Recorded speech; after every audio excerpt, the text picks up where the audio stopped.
বিশাল মরুপথ, পাহাড়ি পথ পাড়ি দিয়ে তায়েফের মরুজমিনে গেলেন কোরআনের দাওয়াত নিয়ে, ইমানের দাওয়াত নিয়ে। কিন্তু তায়েফের লোকেরা বিশ্বনবীর দাওয়াতকে শুধু প্রত্যাখ্যান করেই থামে নাই, তারা বিশ্বনবীর সাথে অত্যন্ত খারাপ আচরণ করেছে। বিশ্বনবীকে শারীরিকভাবে হেনস্থা করেছে, আমার নবীকে শারীরিকভাবে অত্যাচার করেছে, আমার পেয়ারা নবীর গায়ে পাথর মেরেছে, বিশ্বনবীর গা বেয়ে ঝরঝর করে রক্ত ঝরেছে, নবী জামিনের মধ্যে লুটিয়ে পড়েছেন, আবার মেরেছে, আবার নবী হাঁটতে শুরু করলেন, পেছন থেকে আবার মেরেছে, আবার নবী রক্তাক্ত হয়ে জামিনের মধ্যে লুটিয়ে পড়লেন, আবার মেরেছে। বিশ্বনবীর মতো এত সুশ্রী মানব, বিশ্বনবীর মতো এত শুভ্র মানব, বিশ্বনবীর মতো এমন চমৎকার দেহাবয়ব দিয়ে রব্বুল আলামিন কাউকে বানান নাই। এরকম চমৎকার মানুষটাকে তারা তায়েফের ওই জমিনে রক্তাক্ত করেছে। বিশ্বনবী দুনিয়ার কোনো স্বার্থের জন্য সেখানে যান নাই, নিজের কোনো লাভের জন্য, প্রাপ্তির জন্য যান নাই, তায়েফবাসীদের জাহান্নামের আগুন থেকে বাঁচাতে গিয়েছেন। ঠিক কিনা বলেন?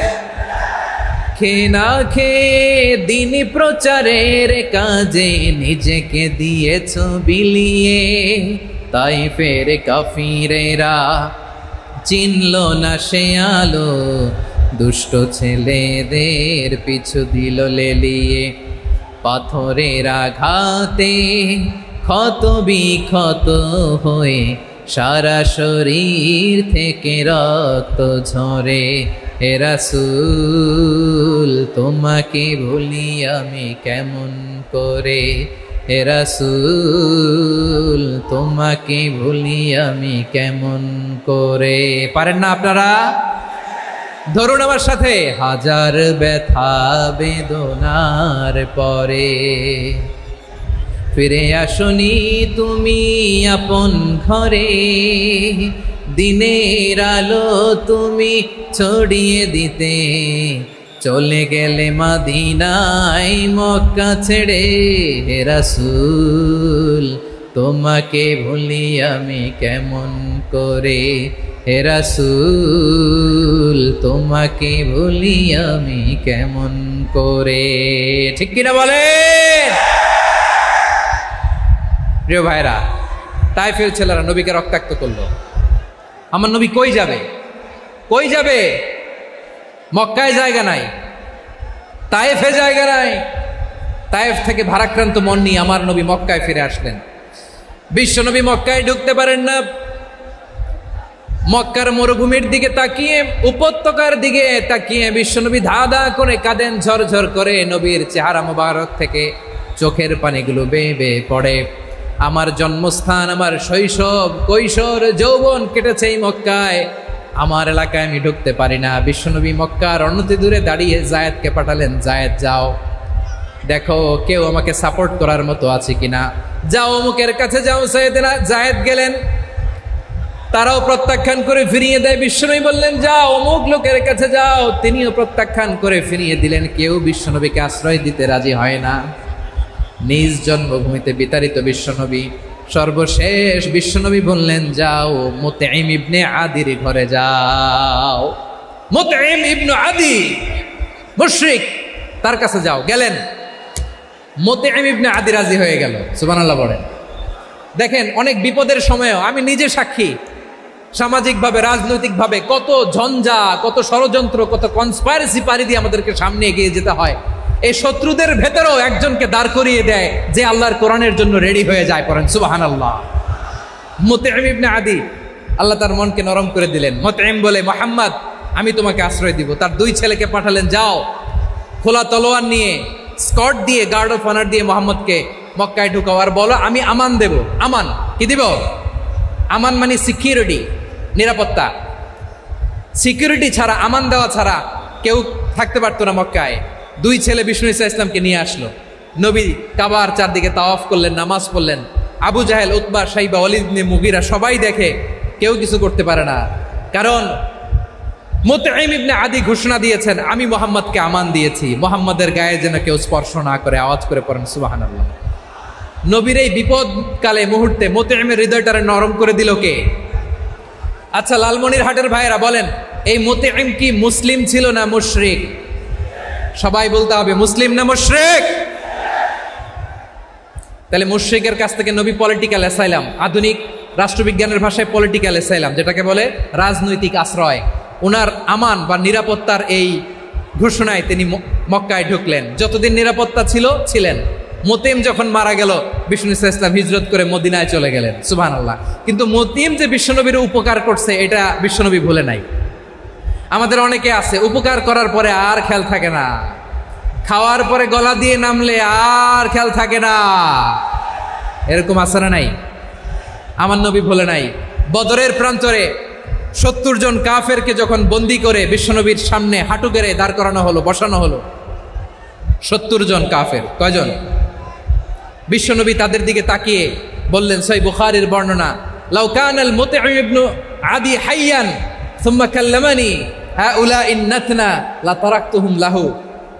বদরের প্রান্তরে 70 জন বন্দি কাফিরের দিকে তাকিয়ে আমার নবী বললেন, আজকে মুতঈম ইবনে আদি যদি বেঁচে থাকতো আর তোমাদের 70 জনের ব্যাপারে যদি মুতঈম এক বাক্যে একটা সুপারিশ করত, তার সম্মানে আজকে তোদের সবাইকে আমি মাফ করে দিতাম। সুবহানাল্লাহ নাই? ওই যে চিল্লাচিল্লি যে কথা বোঝে নাই, কোন জিনিস মিস করছে ওরা নিজেরাও বোঝে নাই। বিশ্বনবী মুতঈমের এই সাহায্যের কথা বলে নাই। 70 জন মুশরিক হাঁটু গেড়ে বসা, নবী চাইলে এখনই এক্সিকিউশন অর্ডার দিতে পারে। তিনি বললেন, আজকে যদি মুতঈম বেঁচে থাকতো আর মুতঈম যদি তোদের জন্য সুপারিশ করতে, এই আবর্জনাগুলোর ব্যাপারে সুপারিশ করতে, আমি মুহূর্তেই তোদেরকে এমনি মাফ করে দিতাম। ইসলাম আমাদেরকে শিখায়, সূরাতুল আনআমের 108 নম্বর আয়াত থেকে আমরা বুঝলাম, কোনো ধর্মকে ছোট করা যাবে না। অন্য ধর্মকে ছোট করা মানে ইসলামকে ছোট করা। অন্য ধর্মের দেবতাকে গালি দেওয়া মানে আল্লাহকে গালি খাওয়ানো। আওয়াজ করে বলেন ঠিক কি না? খবরদার, এটা করা যাবে না। আর অন্য ধর্মের দেবতাকে যদি আপনি গালি দেন, ওরা ইসলাম থেকে দূরে সরে যাবে। যাও ইসলামের প্রতি আকৃষ্ট হয়েছিল আর কোনোদিন ইসলামের ধারে কাছে আসবে না। আওয়াজ করে বলেন ঠিক কিনা? এজন্য কখনো কোনোদিন অন্য ধর্মের দেবতাদেরকে গালি দেওয়া যাবে না। অন্য ধর্মের কোনো দেবতাদেরকে আমরা গালি দিব না, গালি দিব না, বরং ইসলামের beauty, the beauty of Islam, ইসলামের সৌন্দর্যকে আমরা তুলে ধরব। আমরা যদি বিশ্বনবী সাল্লাল্লাহু আলাইহি ওয়াসাল্লামের জীবনের দিকে তাকাই, তাহলে আমি দেখব বিষ্ণু ইসলাম মক্কাতে কিংবা মদিনাতে অন্য ধর্মের লোকদের সাথে খুব পিসফুলি লাইফ লিড করেছেন। হোক মুশরিক, হোক খ্রিস্টান, হোক ইহুদি, বিশ্বনবী সবার সাথে মিলেমিশে ছিলেন। আলহামদুলিল্লাহ বলেন। ইসলাম হচ্ছে পিসফুল রিলিজিয়ান। অন্য ধর্মের প্রতি সহনশীলতার সবক ইসলাম আমাদেরকে দেয়। কিন্তু প্রতিটি মুসলিমের এটা মনে রাখতে হবে, আল্লাহর কাছে পছন্দনীয় গ্রহণযোগ্য ধর্ম, জীবনাদর্শ একটি, সেটা হচ্ছে ইসলাম। আওয়াজ করে বলেন সেটা কি? লালমনিরহাটের ভাইয়েরা আওয়াজ করে বলুন, আল্লাহর কাছে মনোনীত ধর্ম একটি, সেটা কি? এজন্য রব্বুল আলামিন বলেন, ইন্নাদ-দীনা ইনদাল্লাহিল ইসলাম, আল্লাহর কাছে মনোনীত গ্রহণযোগ্য অ্যাকসেপ্টেড ধর্ম মতাদর্শ একটা, সেটা হলো ইসলাম। ইসলাম ছাড়া অন্য কোনো ধর্ম যদি কেউ তালাশ করে, তার ওই ধর্ম আল্লাহ গ্রহণ করবে না। ওমাই ইয়াবতাগি গায়রাল ইসলামি দীনান ফালাই ইউকবালা মিন ওয়া হুয়া ফিল আখিরাতি মিনাল খাসিরিন।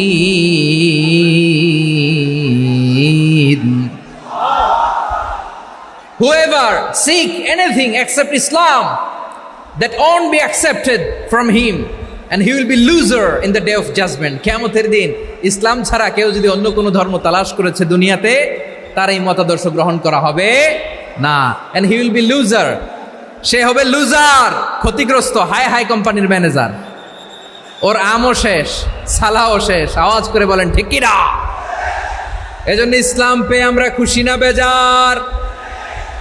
প্রত্যেক নামাজ শেষে আমরা আল্লাহরে বলি, আল্লাহ রাদিতু বিল্লাহি রাব্বা ওয়া বিল ইসলামি দীনা ওয়া বি মুহাম্মাদিন নাবিয়ান ওয়া রাসূলা। ও আল্লাহ, তোমারে রব হিসেবে পেয়ে আমরা খুশি। ও আল্লাহ, ইসলামকে ধর্ম হিসেবে পেয়ে আমরা খুশি। বিশ্বনবীকে আমাদের রাসূল পেয়ে আমরা খুশি। ঠিক কিনা বলেন? ইসলাম ছাড়া অন্য কোনো ধর্ম আমরা গ্রহণ করব না। ঠিক কিনা বলেন? আল্লাহর কাছে অ্যাকসেপ্টেড রিলিজিয়ান একটা, সেটা ইসলাম। তো বিশ্বনবী সাল্লাল্লাহু আলাইহি ওয়াসাল্লাম মক্কাতে কিংবা মদিনাতে খুব পিসফুলি এক্সিস্ট করেছেন, যে কোনো ধর্মের সাথে মিলেমিশে চলেছেন। তার প্রমাণ আমরা যদি রাসূল সাল্লাল্লাহু আলাইহি ওয়াসাল্লামের বায়োগ্রাফির দিকে তাকাই, তাহলে দেখব তিনি মুশরিকদের সাথে পিস ট্রিটি করেছেন, শান্তি চুক্তি, পিস ট্রিটি, পিস এগ্রিমেন্ট। আপনারা হুদাইবিয়ার সন্ধির নাম শুনেছেন? আমার লালমনিরহাটের কলিজার টুকরা ভাইয়েরা, হুদাইবিয়ার সন্ধির নাম আপনারা শোনেন নাই? ষষ্ঠ হিজরিতে বিষ্ণু ঈসা ইসলাম মুশরিকদের সাথে এই ট্রিটি করেছেন, চুক্তি। কাদের সাথে? মুশরিকদের সাথে। আমরা তো মুসলমান বসতে পারি না, আমরা দুই মুসলিম ভাই একসাথে বসে চা খেতে পারি না, গল্প করতে পারি না। বিষ্ণু ঈসা ইসলাম মুশরিকদের সাথে ট্রিটি করেছেন, হুদাইবিয়ার সন্ধি। এই সন্ধির আগে মক্কা থেকে কেউ মদিনায় যেতে পারে না, মদিনা থেকে কেউ মক্কায় যেতে পারে না। কিন্তু এই সন্ধির পরে ট্রাফিক স্বাভাবিক হয়ে গেল, মক্কার লোকেরা মদিনায় আসতে পারে, মদিনার লোকেরা মক্কায় আসতে পারে। এটাকে বলে সুলহে Hudaibiya, the peace agreement of Hudaibiya, শান্তি চুক্তি। আমরা পৃথিবীতে এখন অনেক শান্তি চুক্তির নাম শুনি, এগুলো সব the piece treaty of Hudaibiya থেকে কপি করা। আল্লাহু আকবার। তাহলে বিশ্বনবী সাল্লাল্লাহু আলাইহি সাল্লাম তিনি যে শান্তিপূর্ণ সহাবস্থানে বিশ্বাসী ছিলেন, মুসলমানেরা যে অন্য ধর্মের প্রতি সহনশীল, তার প্রমাণ হচ্ছে এই পিস ট্রিটি। বিষ্ণু ঈসা ইসলাম মদিনায় যে কি করলেন? মদিনায় যে বিষ্ণু ঈসা ইসলাম মদিনা চার্টার করলেন, মদিনা সনদ, সাহিফাতুল মদিনা, এটার বলে মদিনা চার্টার। যে ওয়েস্টে, ইউরোপে, আমেরিকাতে তারা অনেক চার্টার করে, এই সব চার্টার মদিনা চার্টার থেকে কপি করা। আওয়াজ করে পড়েন সুবহানাল্লাহ। বিষ্ণু ঈসা ইসলাম মদিনায় গেলেন, মদিনাতে মুসলিম, মুশরিক, ইয়াহুদি, এই তিন ধর্মের লোক মিলে সব স্টেক হোল্ডার যারা আছে সবাইকে নিয়ে বিষ্ণু ঈসা ইসলাম মদিনা চার্টার করলেন, মদিনা সনদ। পড়েন সুবহানাল্লাহ। শুধু তাই নয়, মক্কাতে বিশ্বনবী পিস এগ্রিমেন্ট করলেন, শান্তি চুক্তি মুশরিকদের সাথে। মদিনাতে যে বিশ্বনবী মদিনা চার্টার করলেন, মদিনা সনদ করলেন ইহুদিদের সাথে। আবার মদিনাতে বিশ্বনবী ইহুদিদের সাথে পিস ডায়ালগ করলেন, ইন্টারফেথ ডায়ালগ করলেন, আন্তধর্মীয় সংলাপ করলেন। যেই সংলাপের মূল ভিত্তি ছিল তাওহীদ। মূল ভিত্তি ছিল কি? তাওহীদ। বিশ্বনবী ইহুদিদেরকে ডাকলেন, আহ্বান করলেন, কুল ইয়া আহলাল কিতাবি তাআলাউ ইলা কালিমাতিন সাওয়াইন বাইনানা ওয়া বাইনাকুম আল্লা না'বুদা ইল্লাল্লাহ ওয়া লা নুশরিকা বিহি শাইআন ওয়া লা ইয়াত্তাখিযা বা'দুনা বা'দান আরবাবাম মিন দুনিল্লাহ فإن تولوا فقولوا اشهدوا بأننا مسلمون। সুবহানাল্লাহ পড়েন। বিশ্বনবী মদিনার ইহুদিদের ডেকে বললেন, ও ইহুদিরা, শোনো শোনো, আসো এমন একটা আদর্শের প্রশ্নে আমরা একত্রিত হই, যে আদর্শের প্রচার তোমাদের নবীরাও করেছে, আমিও করি, যে আদর্শের কথা তোমাদের পবিত্র ধর্মগ্রন্থগুলোতে আছে, আমার কোরআনেও আছে। সেটা হলো তাওহীদ। আমরা এক আল্লাহ ছাড়া কারো ইবাদত করব না, আল্লাহর সাথে কাউরে শরীক করব না, আল্লাহ ছাড়া কাউরে রব মানব না। পড়েন সুবহানাল্লাহ। তাহলে আমার প্রিয় লালমনিরহাটের ভাইরা, মদিনাতে যেয়ে তিনি মদিনা চার্টার করলেন, মদিনা সনদ, পিস ডায়ালগ করলেন, শান্তির সংলাপ, ইন্টারফেথ ডায়ালগ করলেন, আন্তধর্মীয় সংলাপ, যার ভিত্তি ছিল তাওহীদ। সুবহানাল্লাহ পড়েন। তাহলে অন্য ধর্মের প্রতি সব সময় ইসলাম সহনশীল, টলারেন্স। যদি আপনি দেখতে চান ইসলামের নবী বিশ্ব নবীর দিকে তাকান, ঠিক কিনা বলেন? আমরা তো সংখ্যালঘুদের রাইটস প্রোটেক্ট করার জন্য কত আইন বানাই, কত বৈঠক করি, কত সংবাদ সম্মেলন করি। বিষ্ণু সাল্লাল্লাহু আলাইহি ওয়াসাল্লাম সংখ্যালঘুদের রাইটসের ব্যাপারে, অধিকারের ব্যাপারে যে কথা বলেছেন, শুনলে আপনি অবাক হয়ে যাবেন। বিশ্বনবী বলেন, আলা মান যালামা মুআহাদান আও ইনতাকাসাহু আও কাল্লাফাহু ফাওকা তাআতিহি আও কাল্লাফাহু ফাওকা তাকাতিহি আও আখাযা মিনহু শাইআন বিগাইরি তিবি নাফসিন ওয়া আনা হাজিজুহু ইয়াউমাল কিয়ামা। খবরদার, জেনে রাখো, কেউ যদি কোনো সংখ্যালঘুর উপরে অত্যাচার করে, কোনো সংখ্যালঘুর প্রাপ্য থেকে যদি কেউ কাউকে ঠকায়, সংখ্যালঘুর উপর যদি কেউ কষ্ট দেয়, কোনো সংখ্যালঘুর সম্পদ যদি কেউ জোর করে কেড়ে নেয়, আমি কিয়ামতের দিন বিশ্বনবী ওই সংখ্যালঘুর পক্ষে আর ওই মুসলমানদের বিপক্ষে বাদী হয়ে দাঁড়াবো। সুবহানাল্লাহ বলতে পারলেন না? আল্লাহু আকবার। আপনি নামাজি, আপনি মুসল্লি, আপনি হাজী সাহেব, তাহাজ্জুদ পড়তে পড়তে কপালে দাগ ফেলে দিছেন, আপনার প্রতিবেশী হিন্দু, ভাবছেন আমার তো পাওয়ার আছে, ওর জমিটা দখল করি। বিশ্বনবী বলেন কিয়ামতের দিন ওই হিন্দুর পক্ষে তোর বিরুদ্ধে আমি বাদী হয়ে দাঁড়াবো। পৃথিবীর কোন ধর্মে এরকম স্টেটমেন্ট পাবেন? পাবেন? আপনি ভাবছেন আপনি নামাজ পড়লে হাজী সাহেব কপালে দাগ ফেলায় দিলে আপনি সেলসেলায় জান্নাতে চলে যাবেন না? খবরদার। বিশ্বনবী বলেন কোন সংখ্যালঘুর উপর যদি কেউ আক্রমণ করে, তার প্রাপ্য তাকে না দিয়ে যদি তাকে ঠকায়, তার উপর জুলুম করে, তার সম্পদ যদি কেড়ে নেয়, আমি নবী, তুমি মুসলিম হইতে পারো, মুসল্লি হইতে পারো, তার পক্ষে তোমার বিপক্ষে আল্লাহর দরবারে বাদী হয়ে দাঁড়াবো। আচ্ছা লালমনিরহাটের ভাইরা, কথা বুঝতে পারলে আওয়াজ করে উত্তর দেন। বিশ্বনবী যদি কারো বিপক্ষে দাঁড়ায় কিয়ামতের দিন, আই রিপিট, আমি আবারও বলছি, বিশ্বনবী যদি কিয়ামতের দিন কারো বিপক্ষে দাঁড়ায়, ও তো সেলসেলায়া জান্নাতি, তাই না?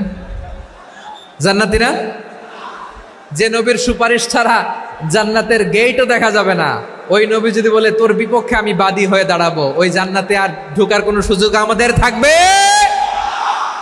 এখানেই শেষ না আমার প্রিয় লালমনিরহাটের ভাইয়েরা, এখানেই শেষ নয়। বিশ্বনবী বলেন মান কাতালা মুআহাদান, বুখারীর বর্ণনা, মান কাতালা মুআহাদান লাম ইয়ারাহ রাইহাতাল জান্নাহ। কেউ যদি, কোনো মুসলিম যদি অন্যায়ভাবে কোনো সংখ্যালঘুকে হত্যা করে, কোনো হিন্দুকে হত্যা করে, কোনো বৌদ্ধরে হত্যা করে, অন্যায়ভাবে কোনো মুসলিম যদি কোনো সংখ্যালঘুরে হত্যা করে, জান্নাতে যাওয়া তো দূরের কথা, ওই মুসলিম জান্নাতের ঘ্রাণও পাবে না। সেই বুখারীর বর্ণনা, মান কাতালা মুআহাদান লাম ইয়ারাহ রাইহাতাল জান্নাহ ওয়া ইন্না রিহাহা লা ইউজাদু মিন মাসিরাতি 40 আমা। যে জান্নাতের ঘ্রাণ 40 বছর দূরের রাস্তা থেকেই পাওয়া যায়। সুবহানাল্লাহ পড়েন। প্রিয় ভাইরা, এখান থেকে জান্নাতে পৌঁছতে লাগবে 40 বছর। এত দূর, কত বছর? সবাই বলেন কত বছর? এখান থেকে জান্নাতে পৌঁছতে লাগবে 40 বছর। এত দূরে থাকতেই জান্নাতের ঘ্রাণ আপনার নাকে এসে ধাক্কা মারবে।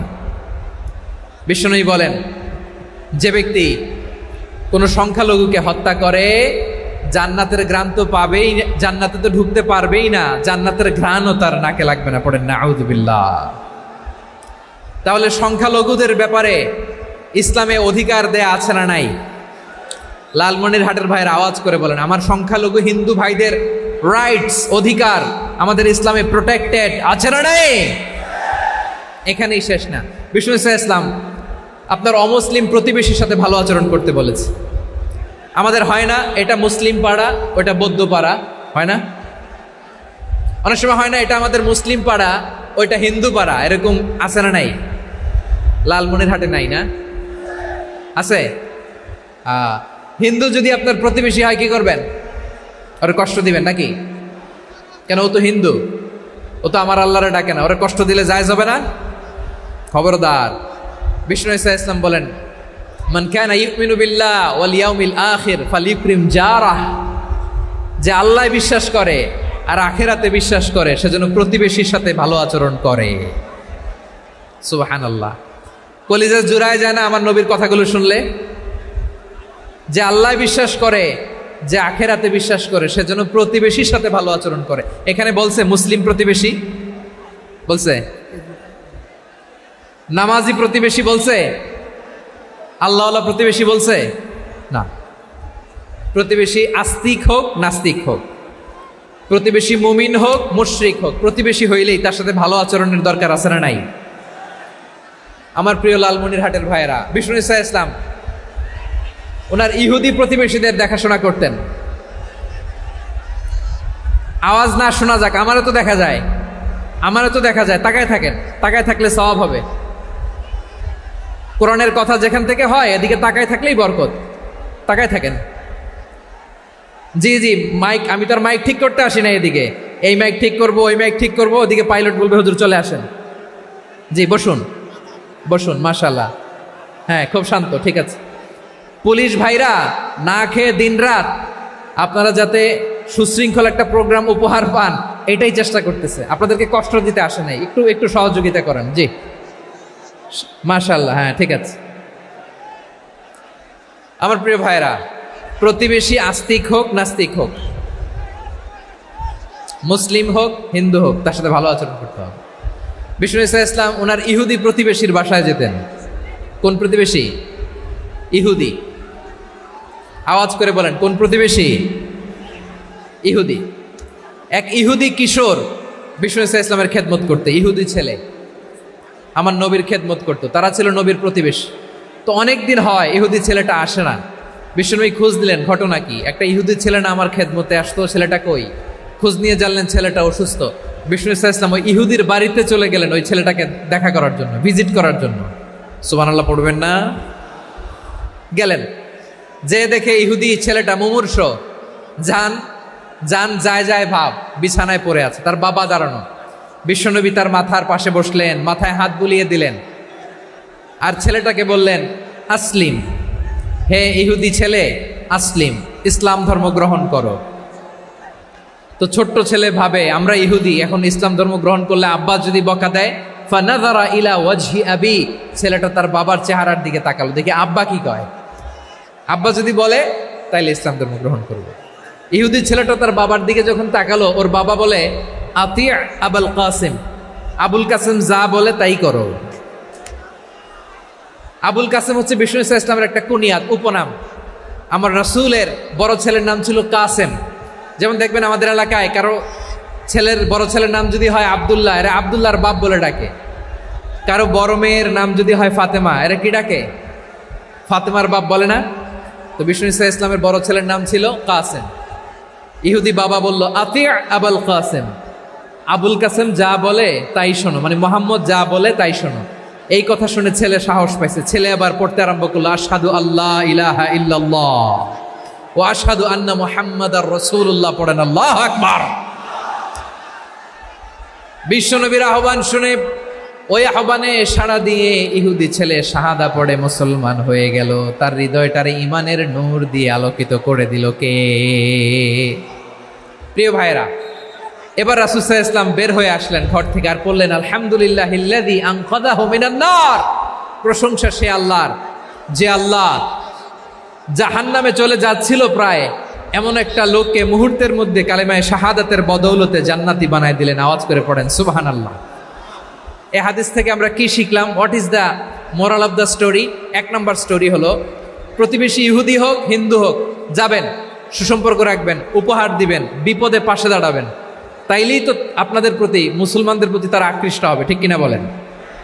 আপনি যদি হিন্দুদের সাথে বৌদ্ধদের সাথে নাই মিশেন, নাস্তিকের কাছে নাই যান, তো ইসলামের সৌন্দর্যটা ওরা বুঝবে কেমনে?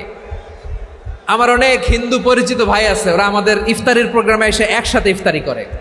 অনেক মদখোর আমার সাথে বসে একসাথে ডিনার করে, হাফ প্যান্ট পরা, গলায় স্বর্ণের চেইন, হাতে স্বর্ণের ব্রেসলেট, আইসা আমার সাথে ডিনার করছে, আছে এরকম।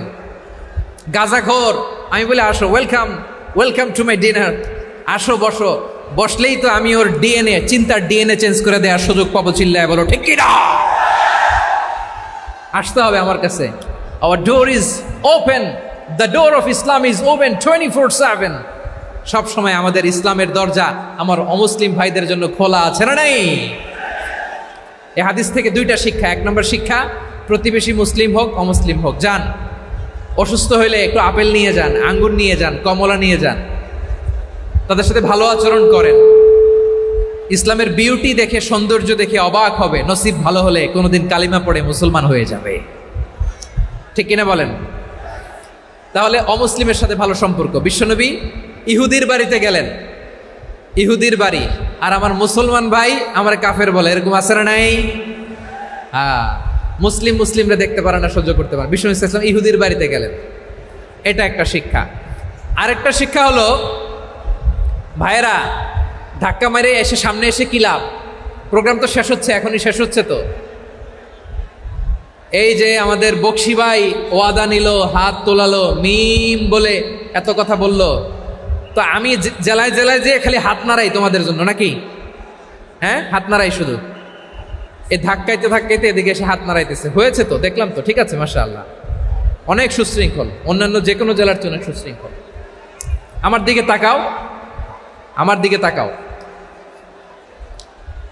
ঠিক আছে। এই যে দাঁড়িয়ে আছে, একটা ছেলে নড়ে না, দেখছেন? মাশাআল্লাহ, মাশাআল্লাহ, মাশাআল্লাহ। হ্যাঁ, এইভাবেই। আর কয়েকটা মজাদার কথা আছে, শোনো। এই হাদিস থেকে আমাদের শিক্ষা হলো, আমার প্রতিবেশী যেই ধর্মের হোক আমি সম্পর্ক রাখবো। অসুস্থ হলে যাব, কি বলেন ভাইরা? যাবেন না? যাবেন না আপনারা? আচ্ছা, 2 নম্বর শিক্ষা হলো, বিষ্ণু ইসা ইসলামের খাদেম ছিল ইহুদি, এতদিন খেদমত করলো, একদিনও বিশ্বনবী ওরা কালিমার দাওয়াত দেয় নাই। কারণ কি? বিশ্বনবী একটা ভালো সময়ের অপেক্ষা করতেছিলেন, প্রপার টাইমিং। দায়ীর কাজ হচ্ছে দাঈ ইলাল্লাহ, সে হচ্ছে সুযোগ সন্ধানী। দায়ী সুযোগ খোঁজে, কখন দাওয়া দিলে ব্যাটে বলে হবে, ঝোপ বুঝে কোপ মারে, ঠিক কিনা বলেন? বিষ্ণু ইসলাম ভালো সময়ের অপেক্ষা করতেছিলেন, দেখি ভালো সময় আসুক আসুক আসুক আসুক। আস্তে আস্তে এমন সময় আসছে, ছেলে এবার মুমূর্ষ। অসুস্থ ব্যক্তির হৃদয় অত্যন্ত নরম থাকে। হসপিটালে যখন কেউ যায় তার হৃদয়টা বড্ড নরম থাকে, মৃত্যুর ভয়ে তার অন্তরটা নরম থাকে, ঠিক কিনা বলেন? এই প্রপার টাইমিং এর অপেক্ষা করতেছিলেন। যখনই টাইমিং পেয়েছেন, দাওয়াত দিলেন, পড়ো লা ইলাহা ইল্লাল্লাহ, সুবহানাল্লাহ পড়েন সবাই। তাহলে ইসলাম অমুসলিম প্রতিবেশীর সাথে ভালো আচরণ করতে বলে। ইসলাম অমুসলিম মাতা পিতার সাথেও ভালো আচরণ করতে বলে। মাতা পিতা যদি অমুসলিম হয়, তারা ফেলে দিতে পারবেন? পারবেন? আমার লালমনিরহাটের ভাইয়েরা, অনেক হিন্দু ছেলে আমাদের হাতে শাহাদা পড়ে মুসলিম হয়, কিন্তু ওর মা মুসলমান হয় নাই, বাবাও হয় নাই, এরকম আছে না নাই? তো ও হয়েছে মুসলিম, মা বাপ হিন্দু, এখন মা বাপ কি বাদ? হ্যাঁ, মা বাপ বাদ দেয়া যাবে? যেই মা আপনারে 9 মাস 8 মাস পেটে ধারণ করলো, আপনার মায়ের নার ছেঁড়া ধন, আপনি ওই মারে বাদ দিতে পারবেন? যে মায়ের বুকের তাজা দুধ খেয়ে আপনি আজকে বাড়ন্ত তাজা তরতাজা, ওই মারে বাদ দেয়া যাবে? মায়ের এক ধারে দুধের দাম, কাটিয়া গায়ের চাম, পাপোশ বানাইলে ঋণের শোধ হবে না, এমন দরদি ভাবে কেউ হবে না আমার মাহা গো। মায়ের এক ধারে দুধের দাম, কাটিয়া গায়ের চাম, পাপোশ বানাইলে ঋণের শোধ হবে না, এমন দরদি ভাবে কেউ হবে না আমার মাহা গো, ঠিক কিনা? মাকে তো বাদ দেয়া যায় না। وَقَضَى رَبُّكَ أَلَّا تَعْبُدُوا إِلَّا إِيَّاهُ وَبِالْوَالِدَيْنِ إِحْسَانًا। আল্লাহ বলে, অবধারিত 2টা ভার্ডিক্ট তোমাদের জন্য, এক আল্লাহর ইবাদত করবা আর মা বাবার প্রতি ইহসান করবা। আদেশটা কার? মা বাবার প্রতি ইহসান করতে হবে। আমার মা হিন্দু হোক, ভালো আচরণ করতে হবে, বৌদ্ধ হোক, ভালো আচরণ করতে হবে। আমার যে সমস্ত হিন্দু ভাইয়েরা মুসলিম হয়েছ, তোমাদের মা বাবা এখনো মুসলমান হয় নাই, তাদের সাথে ভালো আচরণ করতে হবে। আপনাদের খেদমত নিজে করতে হবে, অথবা খেদমতের ব্যবস্থা করাই দিতে হবে। মান্থলি যে খরচ লাগে এটা দিতে হবে। আরে তুমি এখন মুসলিম, তোমার মা বাবা হিন্দু, এখনই তো সুযোগ ইসলামের সৌন্দর্য দেখানো। এখন মা বাবা যদি দেখে, আরে এটা হিন্দু থাকতে তো বদমাইশ ছিল, বেয়াদব ছিল, কি এমন ধর্ম সে গ্রহণ করলো যেটা গ্রহণের সাথে সাথে সে পাল্টে গেল? কি এমন ধর্ম সে গ্রহণ করেছে যেটা তার জীবনকে আলোকিত করে দিয়েছে? নসিব ভালো হইলে তারাও কালিমা পড়ে মুসলমান হয়ে যাবে। বিষ্ণু ইসা ইসলামের স্ত্রীর নাম ছিল আয়েশা রাদিয়াল্লাহু তাআলা আনহা, আবু বকর রাদিয়াল্লাহু তাআলা আনহুর মেয়ে। আবু বকর রাদিয়াল্লাহু তাআলা আনহুর আরেক মেয়ের নাম হচ্ছে আসমা। কি নাম? দুজনই আবু বকর রাদিয়াল্লাহু তাআলা আনহুর মেয়ে, আসমা আর আয়েশা। নাম দুইটা কেমন লাগে? আসমা নামটা কেমন লাগে? আয়েশা নামটা কেমন লাগে? সবার ভালো লাগে নাই? নাম দুটো আপনাদের ভালো লাগে? লালমনিরহাটে অনাগত যদি কন্যা সন্তান হয়, যদি মনে চায় আসমা রেখে দিতে পারবেন।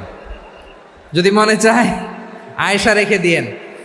দেশে বিদেশে এয়ারপোর্টে রাস্তাঘাটে শুধু বলে হুজুর একটা নাম দেন, আমার ছেলের একটা নাম দেন, মেয়ের একটা নাম দেন। তো আমার মনে আছে যশোরের আদ্দিনের মাহফিলে আমি একটা দুইটা নাম দিয়েছিলাম। আজকে লালমনিরহাটের এই প্রোগ্রামে কন্যা সন্তান যদি হয় দুটা নাম দিলাম, আসমা কিংবা আয়েশা। ইনশাআল্লাহ পড়েন। দুজন বোন, এক মায়ের না, বাবা এক মা দুজন। আয়েশা রাদিয়াল্লাহু তাআলা আনহার মায়ের নাম উম্মে রুমান, আর আসমা রাদিয়াল্লাহু তাআলা আনহার মায়ের নাম কুতাইলা বিনতে আব্দুল উজ্জা। আবু বকর রাদিয়াল্লাহু তাআলা আনহু 4টা বিয়ে করেছিলেন। তো একই ঘটনা ঘটেছে এই ফ্যামিলিতে। আসমা ইসলাম ধর্ম গ্রহণ করে মুসলিমা, কিন্তু তার মা কুতাইলা মুশরিকা। আই রিপিট, বোঝার জন্য আমি আবারও বলি, আসমা রাদিয়াল্লাহু তাআলা আনহা মুসলিমা, আর আসমার মা কুতাইলা, আওয়াজ করে বুঝে থাকলে বলেন, আসমার মা মুশরিকা। তার মানে মেয়ে মুসলিম, মা অমুসলিম, ভেজাল আছে না নাই? কিন্তু কুতাইলা আর ধৈর্য ধারণ করতে পারে না। নার ছেড়া ধন, কলিজার টুকরা ধন, কলিজার টুকরা সন্তান আসমারে দেখতে বড্ড মন চায়। সাইয়েদনা আসমা রাদিয়াল্লাহু তাআলা আনহা মক্কা থেকে হিজরত করে মদিনায় চলে গেলেন হুদাইবিয়ার পর। যখন মক্কা মদিনার ট্রাফিক স্বাভাবিক হলো, মক্কার লোক মদিনায় যায়, মদিনার লোক মক্কায় আসে। কুতাইলা কলিজার টুকরা সন্তান আসমারে দেখার জন্য কিছু উপহার নিয়ে বিশাল মরুপথ পাড়ি দিয়ে মক্কা থেকে মদিনায় যায়। সুবহানাল্লাহ বলেন। এখন মা আসছে মেয়ের সাথে দেখা করতে, মেয়ে তো আর দেখা দেয় না। মেয়ে ভাবছে আমার মা তো মুশরিকা, অপবিত্রা, তার সাথে কি দেখা দেয়া যাবে? বিশ্বনবীর দরবারে চলে গেলেন। সুবহানাল্লাহ বলেন। কি সৌভাগ্যবান ছিল তারা, মাসলা জানার দরকার হলেই নবীর দরবারে চলে যেত। ঘরে বউয়ের সাথে ঝগড়া হলে নবীর দরবারে চলে যেত। অনেক সাহাবী বলে আমার পেটে ক্ষুধা লাগলো আমি নবীর কাছে চলে যেতাম, কারণ নবীর চেহারার দিকে তাকালেই আমার পেটের ক্ষুধা মিটে যেত। সাইয়েদনা আসমা রাদিয়াল্লাহু তাআলা আনহা বিশ্বনবীর কাছে চলে গেলেন, যে বললেন ইয়া রাসূলুল্লাহ ইয়া হাবিবাল্লাহ ইন্না উম্মি কাদিমাতুন ইলাইয়া ওয়া হিয়া রাগিবা। আমার মা মক্কা থেকে অনেক দূর মরুর পথ পাড়ি দিয়ে উপহার সামগ্রী নিয়ে মদিনায় আমার সাথে দেখা করতে এসেছে গো নবী। আমার জানতে বড্ড ইচ্ছে হয় আমি আমার মুশরিকা মায়ের সাথে একটু দেখা করতে পারবো কিনা। আফা আসিলুহা, আগে যেমনি আমি আমার মায়ের সাথে ভালো আচরণ করতাম, যেমনি আমি আমার মায়ের সাথে সদাচরণ করতাম গো নবী, এখন আমি মুসলিমা মা মুশরিকা, এখনো কি আগের মতো সদাচরণ করতে পারবো নাকি? বিশ্বনবী বললেন নাম সিলিহা, হ্যাঁ রে আসমা, অবশ্যই অবশ্যই, আগে ঠিক যেমন তুমি তোমার মায়ের সাথে ভালো আচরণ করতে এখনো তেমনি আগের মতো ভালো আচরণ করবা। আওয়াজ করে পড়েন সুবহানাল্লাহ। কি ইসলাম আমরা পেয়েছি, কত ব্রড মাইন্ডেড আমাদের ইসলাম, কত ওপেন মাইন্ডেড ইসলাম, কত ওপেন আপ করতে পারে, চিন্তা করতে পারেন।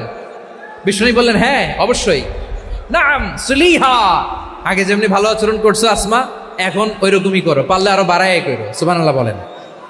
তাহলে আমার যে হিন্দু ভাইয়েরা হিন্দু বোনেরা ইমানের বদৌলতে দৌলতে আপনি ধন্য হয়েছেন, আপনার আম্মা আব্বা এখনো মুসলমান হয় নাই, তাদের জন্য দোয়া করেন, তাদের জন্য দোয়া করেন, আল্লাহ যেন তাদেরকেও ইমানের দৌলত দান করে। আমরা সবাই পড়ি আমিন, আরো জোরে পড়েন আমিন। এখন বলেন ইসলাম কি ন্যারো মাইন্ডেড রিলিজিয়ান না ব্রড মাইন্ডেড? লালমনিরহাটের যুবক ভাইরা আওয়াজ করো, ইসলাম কি ন্যারো মাইন্ডেড না ব্রড মাইন্ডেড? কতটা ব্রড মাইন্ডেড দেখেন। বিশ্বনবী সাল্লাল্লাহু আলাইহি সাল্লাম অমুসলিমরা যদি নবীকে উপহার দিত ওই উপহারও বিশ্বনবী গ্রহণ করতেন। সুবহানাল্লাহ পড়েন। আপনার অমুসলিম বন্ধু যদি উপহার দেয় সেটাও আপনি নিতে পারবেন, যেটা নেওয়া জায়েজ। কিন্তু আপনার বন্ধু যদি আপনার মদের বোতল দেয় নিতে পারবেন? হ্যাঁ, মদের বোতল দিলে পারবেন না। আপনার বন্ধু যদি আপনার পর্ক দেয়, পর্ক শূকরের গোশত মিশ্রিত কোনো খাবার, ওটা নিতে পারবেন না। হালাল যে কোনো জিনিস নিতে পারবেন। বিশ্বনবী সাল্লাল্লাহু আলাইহি ওয়াসাল্লাম অমুসলিমদের দেয়া হাদিয়া গ্রহণ করতেন। কেমন নবী ছিলেন, আমার নবীরে চিনে নেন, আমার নবীর অ্যাটিটিউড জেনে নেন। বিশ্বনবী সাল্লাল্লাহু আলাইহি ওয়াসাল্লাম যখন কোনো জনপদে যেতেন 3টা অপশন নিয়ে যেতেন। প্রিয় ভাইয়ের আওয়াজ করে বলতে হবে, কোনো জনপদে গেলে আমার নবীর অপশন থাকতো কয়টা? আমার মতো 3 আঙ্গুল উঁচু করে দেখান আর বলুন, আমার নবী কোনো জনপদে গেলে কয়টা অপশন নিয়ে যেতেন? 1 নম্বর অপশন আসলিম তাসলাম। নতুন এলাকায় গেলে বলতেন আসলিম তাসলাম, ইসলাম ধর্ম গ্রহণ করো, শান্তিতে থাকবা, আমার ভাই হয়ে যাবো, আমরা ভাই ভাই। ইসলাম মানো, আমরা ভাই ভাই। অপশন নাম্বার কত? 1। যদি বলে না ইসলাম মানবো না, ওকে, অপশন নাম্বার 2, মুসলিম হওয়ার দরকার নাই, লা ইকরাহা ফিদ্দিন, ইসলামে কোনো বাড়াবাড়ি নাই। খ্রিস্টান আছো থাকো, বৌদ্ধ আছো থাকো, ইহুদি থাকতে চাও থাকো, কিন্তু আমরা যেহেতু রিজিওনাল সুপার পাওয়ার, আমাদের আন্ডারে থাকো, ট্যাক্স দিয়া থাকো, এটার বলে জিজিয়া। আলেম যারা আছেন বুঝবেন এটার আরবিতে কি বলে, জিজিয়া। You pay us the tax, we will give you the security. তোমরা ট্যাক্স দিবা, আমরা সিকিউরিটি দিব। ইসলাম, ইসলাম মানো, শান্তিতে থাকবা, ভাই ভাই, আমরা ভাই ভাই। অপশন নাম্বার 2, ট্যাক্স দাও, আমরা নিরাপত্তা দিব, মুসলিম হওয়া লাগবে না। এখন 1 নাম্বারও মানে না, 2 নাম্বারও মানে না, মুসলিম হব না, ভালো, খ্রিস্টান থাকো, ট্যাক্স দাও, আমরা সিকিউরিটি দিব না, এইটাও মানি না। বিষ্ণু বলেন তাহলে তলোয়ার আমাদের আর তোমাদের মাঝে ফায়সালা করবে। মুসলিমও হবা না, ট্যাক্স দিবা, নিরাপত্তা দিব, আমরা সুপার পাওয়ার, আমাদের আন্ডারে থাকবে, এইটাও না। তাহলে তোমাদেরকে তো আমরা বিশ্বাস করতে পারি না, কখন না কখন বিশ্বাসঘাতকতা করো, কার সাথে মিলে হাত মিলাও, তলোয়ার আমাদের মাঝে ফায়সালা করবে। তখন তিনি জেহাদের সশস্ত্র সংগ্রামের ঘোষণা দিতেন। সুবহানাল্লাহ পড়েন। দেখেন পশ্চিমারা জেহাদকে এইভাবে চিত্রায়িত করে না, ওরা জেহাদ বলতে বোঝায় তলোয়ার, হাত কাটো, গলা কাটো না। জেহাদ সশস্ত্র সংগ্রাম 3 নম্বরে। অধিকাংশ ক্ষেত্রেই বিশ্বনবীর সুন্দর আচরণ দেখে, আরে আমার নবীর যে নুরানি চেহারা, অনেকে তো কেবল সিরেফ চেহারাটা দেখেই কালিমা পড়ে মুসলমান হয়ে গিয়েছে। যারা মুসলিম হয় নাই তারা তাদের ইসলামেই বলবৎ ছিল, ট্যাক্স দিয়ে ইসলামের আন্ডারে ছিল। যারা এটাও মানে নাই ওইটাও মানে নাই, তাদের বিরুদ্ধে জেহাদ। বিষ্ণু ইসলাম 7ম হিজরিতে যখন খায়বার বিজয়ের পরে ইসলাম রিজিওনাল সুপার পাওয়ার হিসেবে আত্মপ্রকাশ করলো, বিশ্বনবী চিঠি লিখলেন অন্যান্য সুপার পাওয়ারের কাছে, রাষ্ট্রীয় চিঠি লেখে এক রাষ্ট্রপ্রধান আরেক রাষ্ট্রপ্রধানের কাছে। ঠিক কিনা বলেন? জানেন না আপনারা? এই যে 24-এর ছাত্র নাগরিক অভ্যুত্থানে,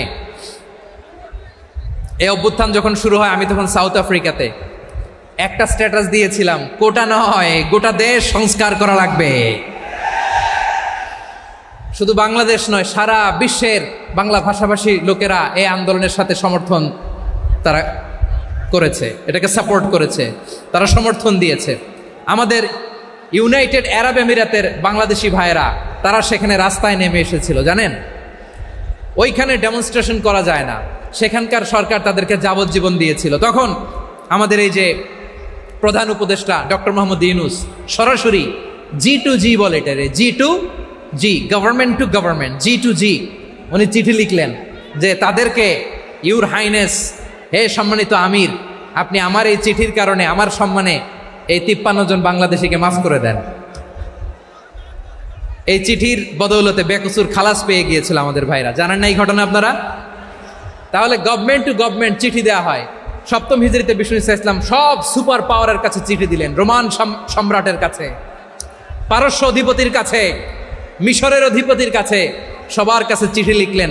চিঠির ভাষা ছিল এরকম, মিন মুহাম্মাদিন রাসূলিল্লাহ ইলা মুকাওকিস আযীমিল কিবত, মুহাম্মদ রাসূলুল্লাহর পক্ষ থেকে মিশরের বাদশার কাছে, আসলিম তাসলাম, ইসলাম মানো, শান্তিতে থাকবা, সালামুন আলা মান ইত্তাবা আল হুদা, শান্তি তার জন্য যে হেদায়েতের অনুসরণ করে। সুবহানাল্লাহ পড়েন।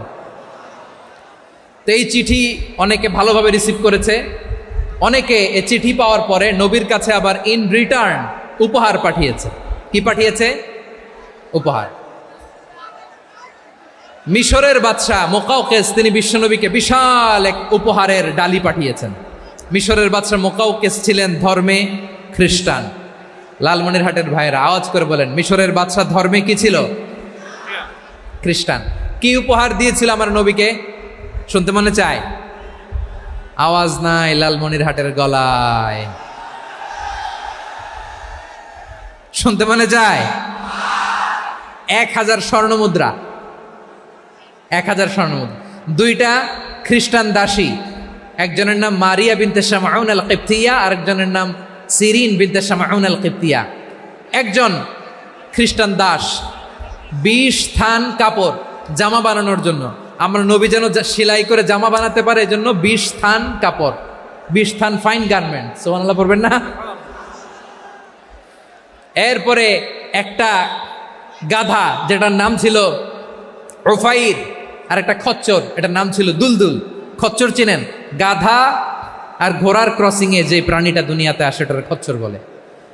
তো এই যে সুপার পাওয়ার, খ্রিস্টান বাদশার কাছে নবী চিঠি লিখলেন, ওই খ্রিস্টান বাদশাহ আমার নবীকে উপহার দিল, বিশ্বনবী এই উপহারগুলো সানন্দে গ্রহণ করেছে। সুবহানাল্লাহ পড়বেন না? তাহলে অমুসলিম কেউ যদি আপনাকে উপহার দেয়, হালাল উপহার হলে আপনি গ্রহণ করতে পারবেন। অনুরূপভাবে পারস্যের বাদশাহ, রোম সম্রাট বিশ্বনবীকে উপহার পাঠিয়েছেন, আমার নবী সবগুলো উপহার গিফট গ্রহণ করেছেন। সুবহানাল্লাহ বলেন। তাহলে প্রিয় লালমনিরহাট, আওয়াজ করে বলুন, ইসলাম কি ন্যারো মাইন্ডেড রিলিজিয়ন না ব্রড মাইন্ডেড? আম্মাজান আয়েশার কাছে মাসালা জানতে চায় মেয়েরা, হে আম্মাজান, অগ্নি উপাসকেরা তাদের ঈদের দিন নওরোজের সময় আমাদেরকে পাখি দেয়, নেওয়া যাবে? উনি বললেন, ওরা জবাই করে দিলে নেওয়া যাবে না, কিন্তু ওরা যদি ফলমূল এরকম খাবার দেয় এগুলো নেওয়া যাবে। তার মানে অমুসলিমদের দেয়া উপহার এটা গ্রহণ করা যায়। সুবহানাল্লাহ বলেন। শুধু তাই নয়, বিষ্ণু ঈসা ইসলাম অমুসলিমদের সাথে আর্থিক লেনদেনও করেছেন, ফিনান্সিয়াল ডিলিং করেছেন। অমুসলিমদের সাথে প্রয়োজনে আপনি ফিনান্সিয়াল ডিলিং করতে পারবেন। আমরা প্রায় দেখি বাজারের মিষ্টির দোকানগুলো আমার হিন্দু ভাইদের। লালমনিরহাটে মিষ্টির দোকান, দইয়ের দোকান কারা চালায়? হিন্দুরা চালায় না? তারপরে যে বারবার শপ, চুল কাটে যে নাপিত, অধিকাংশ নাপিতের দোকানে কারা? আমার হিন্দু ভাইরা। তা আপনি চুল কাটতে পারবেন কিনা? পারবেন কিনা বলেন? পারবেন। তার দোকান থেকে দই মিষ্টি কিনতে পারবেন কিনা? হ্যাঁ, আমার মুসলিম ভাইয়ের দোকান থাকলে ওইটারে আমি বেশি প্রায়োরিটি দিব, ঠিক কিনা? কিন্তু যদি তাদের সার্ভিস নিতে চান, প্রোডাক্ট নিতে চান, পারবেন। তার দলিল সহিহ বুখারী, আম্মা জান আয়েশা রাদিয়াল্লাহু তাআলা আনহা বলেন, ইশতারা রাসূলুল্লাহ সাল্লাল্লাহু আলাইহি ওয়াসাল্লাম মিন ইয়াহুদিয়িন তুআমান ওয়া রাহানাহু দিরআহু মিন হাদিদ। রাসূল সাল্লাল্লাহু আলাইহি ওয়াসাল্লাম এক ইহুদির কাছ থেকে, কার কাছ থেকে? সবাই বলে নাই কার কাছ থেকে? আমার নবী, পেয়ারা নবী এক ইহুদির কাছ থেকে জব কিনেছিল, জব, বার্লি, যেটা দিয়ে রুটি বানায়। ওই জবের দাম দেওয়ার টাকা পয়সা নবীর কাছে ছিল না, ফলে নবী ওনার একটা পোশাককে মর্গেজ রেখেছিলেন, মর্গেজ, বন্ধক, যে এখন এটার দাম দিতে পারবো না, কয়েক কেজি বার্লি নিয়ে যাই আর বন্ধক হিসেবে আমার জামাটা রেখে গেলাম, যেই দিন দাম দিব ওই দিন জামাটা ছুটায় নিয়ে যাব। সুবহানাল্লাহ পড়বেন না? বাকিতে নিছিলেন, বাকিতে। দিরআহু মিন হাদিদ, লোহার তৈরি বর্ম, মানে যুদ্ধের পোশাক, লোহা দিয়ে বানানো। বিশ্বনবী বললেন, কয়েক কেজি জব দাও, টাকাটা পরে দিব, এখন টাকা নাই, বন্ধক হিসেবে, মর্গেজ হিসেবে আমার জামা রেখে গেলাম, যখন টাকা দিব জামা ছুটায় নিব। আওয়াজ করে বলতে হবে সুবহানাল্লাহ। এ থেকে বোঝা গেল অমুসলিমদের সাথে ফিনান্সিয়াল ডিলিং করা যায়, অর্থনৈতিক লেনদেন করা যায়, কেনাবেচা করা যায়, প্রোডাক্ট কেনা যায়। এমনকি আমাদের মসজিদে নববীতে বারান্দায় আপনার একটা অটোমেটিক ফ্লাইং আমব্রেলা দেখছেন? সূর্য যখন বাড়ে মসজিদে নববীর বারান্দায়, ইয়ার্ডের মধ্যে অটোমেটিক্যালি কিছু আমব্রেলা আছে, সাঁ করে খুলে যায়, আর সূর্যের তাপ লাগে না। আবার সন্ধ্যাবেলায় এই আমব্রেলাগুলো ওরা ক্লোজ করে ফেলে, দেখেন নাই না? দেখছেন? এই মসজিদে নববীকে সর্বোচ্চ উন্নত মানের কনস্ট্রাকশন ইনফ্রাস্ট্রাকচারে ডেভেলপ করার জন্য কর্তৃপক্ষ কিছু অমুসলিম ইঞ্জিনিয়ারের, ডিজাইনারের সহায়তা নিয়েছিল। সুবহানাল্লাহ বলেন। কোন দলিলের ভিত্তিতে? এই দলিলের ভিত্তিতে যে বিষ্ণু ঈসা ইসলাম অমুসলিমদের সাথেও লেনদেন করেছেন। আওয়াজ করে বলতে হবে আল্লাহু আকবার। শুধু তাই নয়, ইন কেস অফ ইমার্জেন্সি, প্রয়োজনে ইসলামের খাতিরে, ইসলামকে সামনের দিকে এগিয়ে নিয়ে যাওয়ার জন্য অমুসলিমদের সাপোর্ট নেওয়া জায়েজ আছে। সুবহানাল্লাহ বলেন। অমুসলিমদের সাপোর্ট নেয়া, তাদের থেকে অর্থ নেয়া, পলিটিক্যাল সাপোর্ট, পলিটিক্যাল অ্যাসাইলাম নেওয়া জায়েজ আছে। আমাদের অনেক বিশ্ববরেণ্য দায়ীরা আমেরিকায় অস্থায়ীভাবে অ্যাসাইলাম নিয়ে থাকে, নিজের দেশে গেলে ফাঁসিতে ঝুলাই দিবে। যুগ যুগ ধরে দায়ীদের উপরে এরকম অত্যাচার আর নির্যাতন আছে না নাই? মিশরের অনেক দায়ীরা পাশ্চাত্যে যেয়ে থাকে, এই যে তারা পলিটিক্যাল অ্যাসাইলাম নিয়ে থাকে, রাজনৈতিক আশ্রয়, এটা জায়েজ আছে না? এটা যে জায়েজ আছে তার প্রমাণ স্বয়ং বিশ্বনবী সাল্লাল্লাহু আলাইহি ওয়াসাল্লাম পলিটিক্যাল সাপোর্ট নিয়েছিলেন অমুসলিমদের কাছ থেকে। সুবহানাল্লাহ বলেন। খুব মজাদার একটা ঘটনা, শুনবেন? আপনাদের আগ্রহ দেখে তো মনে হয় না শোনার ইচ্ছা আছে। আছে আছে, গলায় জোর আছে। লিল্লাহি তাকবীর, লিল্লাহি তাকবীর, নারে তাকবীর। মাশাআল্লাহ। আমার ভাইরা, বিশ্বনবীর বয়স তখন প্রায় 51 বছর। কত বছর? বিশ্বনবীর সবচেয়ে কাছের মানুষ খাদিজা রাদিয়াল্লাহু তাআলা আনহা ইন্তেকাল করেছেন। বিশ্বনবী বড্ড কষ্ট পেলেন, হৃদয়টা ভেঙে খান খান। যিনি ঘরের ভেতরে বিশ্বনবীকে সান্ত্বনা দিতেন, ভালোবাসা দিতেন, বাইরে গেলে কুরাইশরা বকাঝকা করে, অত্যাচার করে, কিন্তু আম্মাজান খাদিজা রাদিয়াল্লাহু তাআলা আনহা ঘরটারে এমন শান্তির নীর বানায় রেখেছেন, এই ঘরের ভিতরে ঢুকলে বিশ্বনবীর কলিজাটা ঠান্ডা হয়ে যেত। এজন্য রব্বুল আলামিন বলেন, খাদিজা, ও আমার বান্দি খাদিজা, জান্নাতে এমন স্পেশাল একটা ঘর আমি তোমার জন্য রেডি করে রেখেছি। ওই ঘরের মধ্যে কোনো আওয়াজ নাই, ওই ঘরের মধ্যে কোনো নয়েজ নাই, ওই ঘরে কোনো বিশৃঙ্খলা নাই।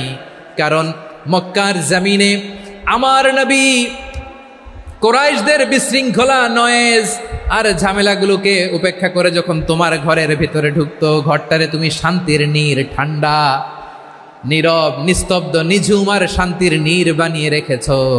এজন্য জান্নাতে স্পেশাল একটা শান্তির নীর আমি তোমারে উপহার দেব। ওই প্রিয়তমা স্ত্রী খাদিজা ইন্তেকাল করলেন, বিশ্বনবীর হৃদয় ভেঙে খান খান।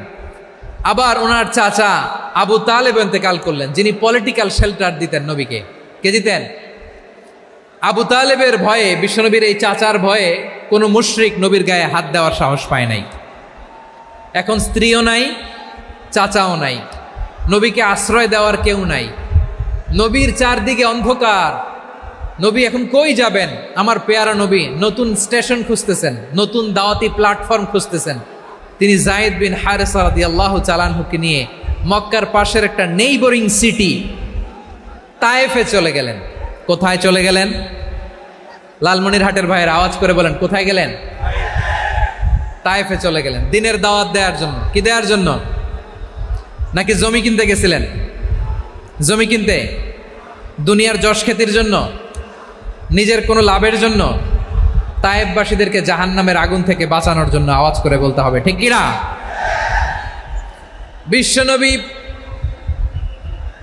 বিশাল মরুপথ, পাহাড়ি পথ পাড়ি দিয়ে তায়েফের মরুজমিনে গেলেন কোরআনের দাওয়াত নিয়ে, ইমানের দাওয়াত নিয়ে।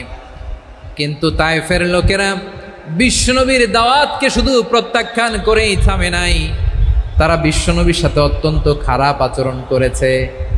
বিশ্বনবীকে শারীরিকভাবে হেনস্থা করেছে, আমার নবীকে শারীরিকভাবে অত্যাচার করেছে, আমার পেয়ারা নবীর গায়ে পাথর মেরেছে, বিশ্বনবীর গা বেয়ে ঝরঝর করে রক্ত ঝরেছে, নবী জামিনের মধ্যে লুটিয়ে পড়েছেন, আবার মেরেছে, আবার নবী হাঁটতে শুরু করলেন, পেছন থেকে আবার মেরেছে, আবার নবী রক্তাক্ত হয়ে জামিনের মধ্যে লুটিয়ে পড়লেন, আবার মেরেছে। বিশ্বনবীর মতো এত সুশ্রী মানব, বিশ্বনবীর মতো এত শুভ্র মানব, বিশ্বনবীর মতো এমন চমৎকার দেহাবয়ব দিয়ে রব্বুল আলামিন কাউকে বানান নাই। এরকম চমৎকার মানুষটাকে তারা তায়েফের ওই জমিনে রক্তাক্ত করেছে। বিশ্বনবী দুনিয়ার কোনো স্বার্থের জন্য সেখানে যান নাই, নিজের কোনো লাভের জন্য, প্রাপ্তির জন্য যান নাই, তায়েফবাসীদের জাহান্নামের আগুন থেকে বাঁচাতে গিয়েছেন। ঠিক কিনা বলেন? খেয়ে না খেয়ে দিন প্রচারের কাজে নিজেকে দিয়েছ বিলিয়ে, তায়েফের কাফিরেরা চিনল না সে আলো, দুষ্ট ছেলেদের পিছু দিল লেলিয়ে, পাথরের আঘাতে ক্ষত বিক্ষত হয়ে সারা শরীর থেকে রক্ত ঝরে। হে রাসূল তোমাকে ভুলি আমি কেমন করে, হে রাসূল তোমাকে ভুলি আমি কেমন করে। পারেন না আপনারা? ধরুন আমার সাথে, হাজার ব্যথা বেদনার পরে ফিরে আসনি তুমি আপন ঘরে, দিনের আলো তুমি ছড়িয়ে দিতে, চলে গেলে মদিনায় মক্কা ছেড়ে। হে রাসূল তোমাকে ভুলি আমি কেমন করে, হে রাসূল তোমাকে ভুলি আমি কেমন করে। ঠিক কিনা বলেন? প্রিয় ভাইরা, তাইফের ছেলেরা নবীকে রক্তাক্ত করলো। আমার নবী কই যাবে? কই যাবে?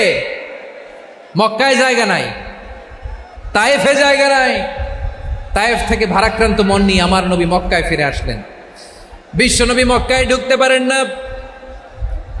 মক্কার মরুভূমির দিকে তাকিয়ে, উপত্যকার দিকে তাকিয়ে বিশ্বনবী ধা ধা করে কাঁদেন, ঝরঝর করে। নবীর চেহারা মোবারক থেকে চোখের পানিগুলো বেয়ে বেয়ে পড়ে।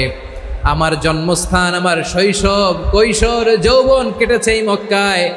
আমার এলাকায় আমি ঢুকতে পারি না। বিশ্বনবী মক্কার অনতি দূরে দাঁড়িয়ে জায়েদকে পাঠালেন, জায়েদ যাও দেখো কেউ আমাকে সাপোর্ট করার মতো আছে কিনা, যাও অমুকের কাছে যাও।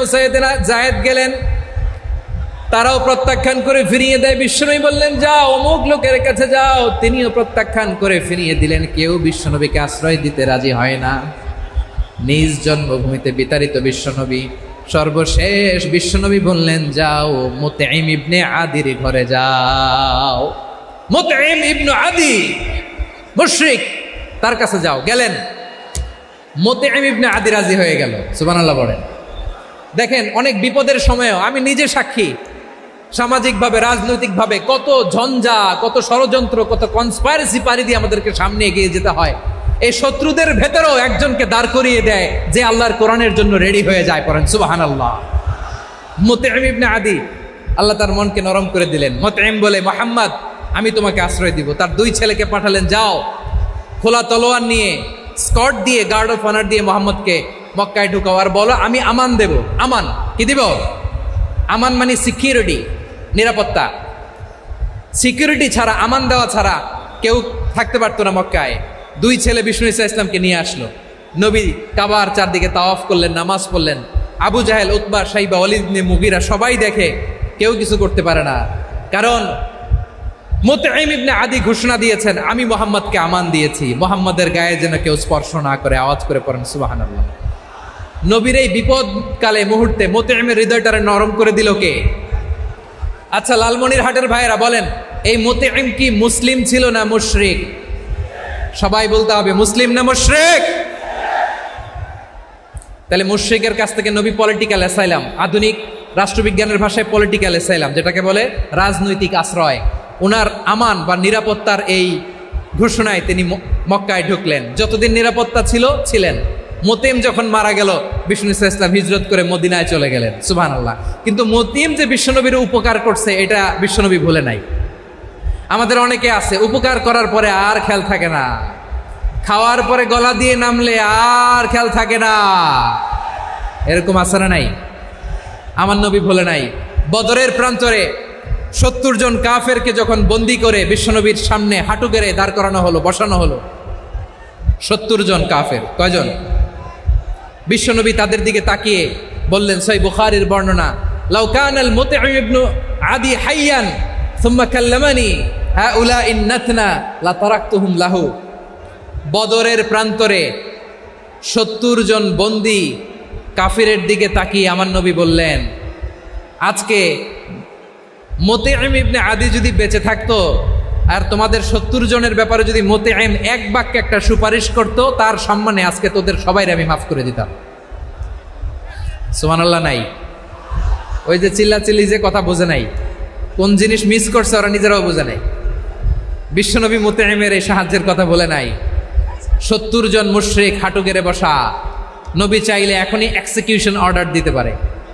তিনি বললেন, আজকে যদি মুতঈম বেঁচে থাকতো আর মুতঈম যদি তোদের জন্য সুপারিশ করতে, এই আবর্জনাগুলোর ব্যাপারে সুপারিশ করতে, আমি মুহূর্তেই তোদেরকে এমনি মাফ করে দিতাম।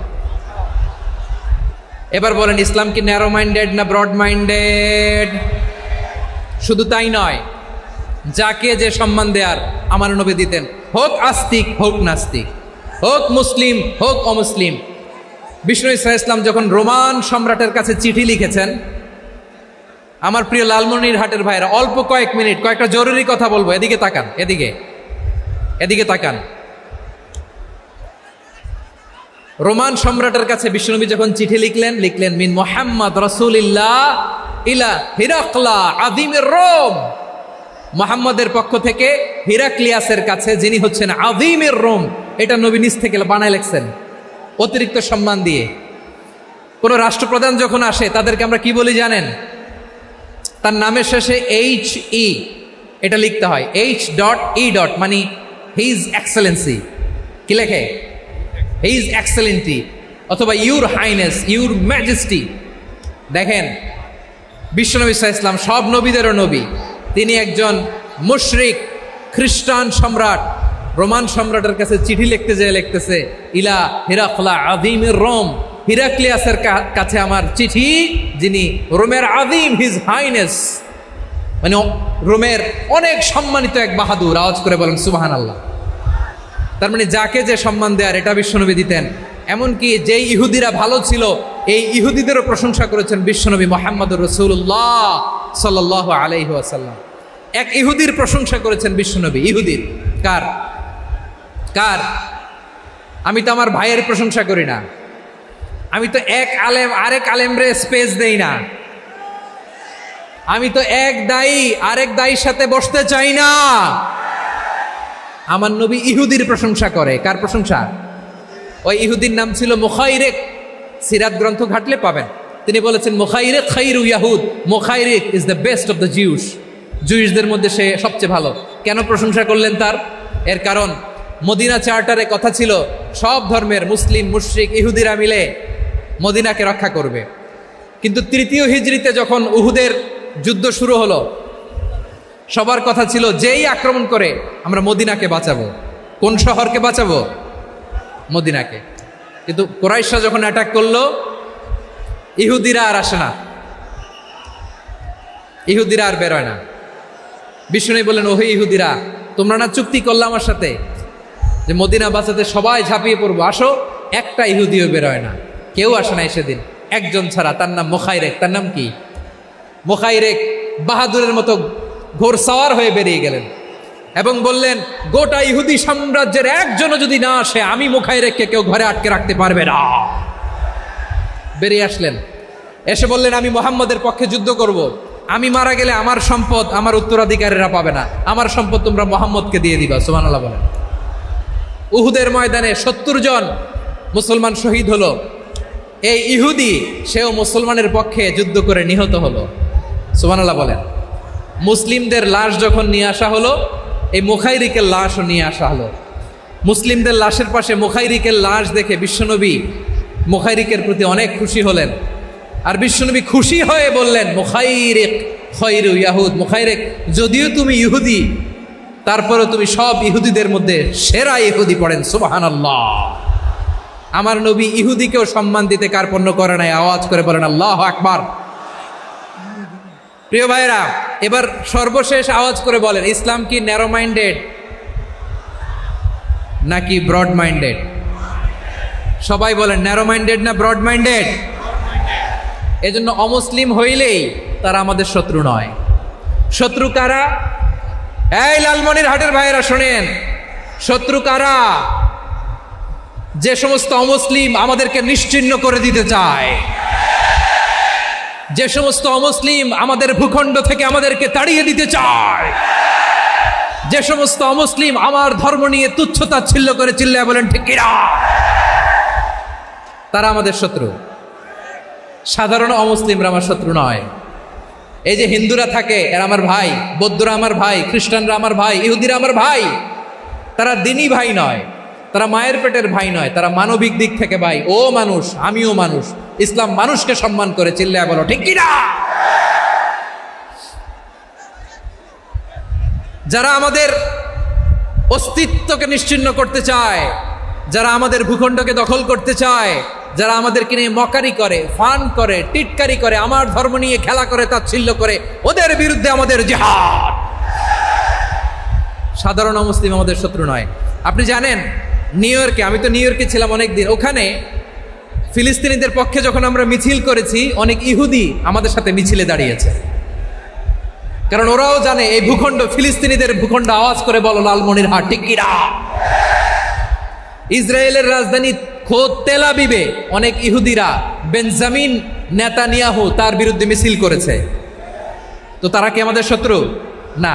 অনেক খ্রিস্টান আমাদের সাথে আমাদের স্বার্থ রক্ষায় আমাদের পাশে দাঁড়িয়েছে। খেয়াল রাখবেন, হিন্দু আর হিন্দুত্ববাদ এক নয়, ইহুদি ধর্ম আর জায়নিজম এক নয়। জায়নিজমের বিরুদ্ধে আমাদের সংগ্রাম, আমাদের জেহাদ, চিল্লায় বলেন ঠিক কিনা? এই যে ফিলিস্তিনের ভাইয়েরা, তারা তাদের স্বাধীনতা সংগ্রামের জন্য লড়াই করছে, করে যাচ্ছে, আমরা এটাকে সমর্থন জানাই, চিল্লায় বলো ঠিক কিনা? কাশ্মীরের ভাইয়েরা স্বাধীনতার জন্য সংগ্রাম করছে, আমরা সেই সংগ্রামকে সমর্থন জানাই, আওয়াজ করে বলো ঠিক কিনা? যারাই আমাদের ইসলামকে নিশ্চিহ্ন করতে চায় তাদের বিরুদ্ধে আমাদের সংগ্রাম, আওয়াজ করে বলতে হবে ঠিক কিনা? ওই সমস্ত দুর্বৃত্তদের সাথে আমাদের কোনো সম্পর্ক নাই। আমরা যদি ঐক্যবদ্ধ থাকতে পারি, ওই দুর্বৃত্তরা চান্স পাবে না। আমরা ঐক্যবদ্ধ থাকতে রাজি আছি। লালমনিরহাটের ভাইয়েরা, আমরা ঐক্যবদ্ধ থাকলে ওই দুর্বৃত্তদের কালো হাত ভেঙে দিতে আমাদের সময় লাগবে না। তাদের কালো হাত ভেঙে দিতে রাজি আছে মুসলমান? কারা কারা রাজি? দু হাত তুলে দেখাও।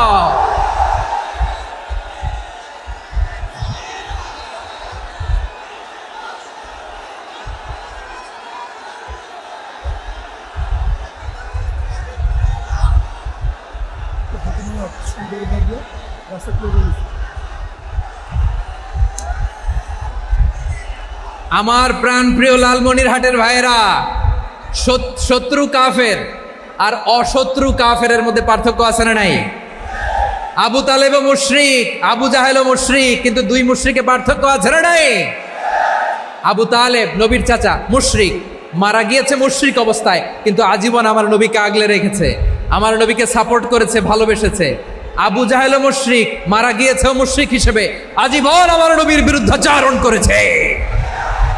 আবু জাহেলের শক্তি, সামর্থ্য, স্ট্র্যাটেজি, প্ল্যান সব আমার নবীর বিরুদ্ধে ছিল। এই আবু জাহেলের কারণে একটা দিন শান্তিতে আমার নবী মক্কায় ঘুমাতে পারে নাই, চিল্লায় বলেন ঠিক কিনা? এজন্য রব্বুল আলামিন বলেন, লা ইয়ানহাকুমুল্লাহু আনিল্লাযীনা লাম ইউকাতিলুকুম ফিদ-দীনি ওয়া লাম ইখরিজুকুম মিন দিয়ারিকুম আন তাবাররুহুম ওয়া তুকসিতু ইলাইহিম ইন্নাল্লাহা ইউহিব্বুল মুকসিতিন। আল্লাহ বলে, গোলামেরা শোনো শোনো, যে সমস্ত অমুসলিম তোমাদের সাথে ধর্মযুদ্ধে লিপ্ত হয় না, তোমাদের বিরুদ্ধে যে সমস্ত অমুসলিম অস্ত্র ধরে না, যে সমস্ত অমুসলিম তোমাদেরকে তোমাদের জন্মস্থান থেকে, ভূখণ্ড থেকে তাড়িয়ে দেয় না, তাদের সাথে ভালো আচরণ করতে আমি আল্লাহ নিষেধ করি নাই। তাদের সাথে সদাচরণে কোনো নিষেধাজ্ঞা নাই, বরং তাদের সাথে সদাচরণ করো, এটাই আমি আল্লাহ চাই। তাহলে আমার যে অমুসলিমরা আমাদের সাথে শত্রুতা করে না, তুচ্ছতাচ্ছিল্য করে না, আমাদের ভূমি থেকে আমাদেরকে উচ্ছেদ করতে চায় না, আমাদের বিরুদ্ধে অস্ত্র ধরে না, ওই অমুসলিম ভাইদের সাথে আমাদের কোনো দ্বন্দ্ব আছে? কোনো বিরোধ আছে? বরং আছে ভালোবাসা। বরং আছে কি? এই ভালোবাসা দিয়ে আমরা বিশ্ব জয় করব। রাজি আছো মুসলমান? আমাদের পুঁজি ভালোবাসা। আমাদের পুঁজি কি?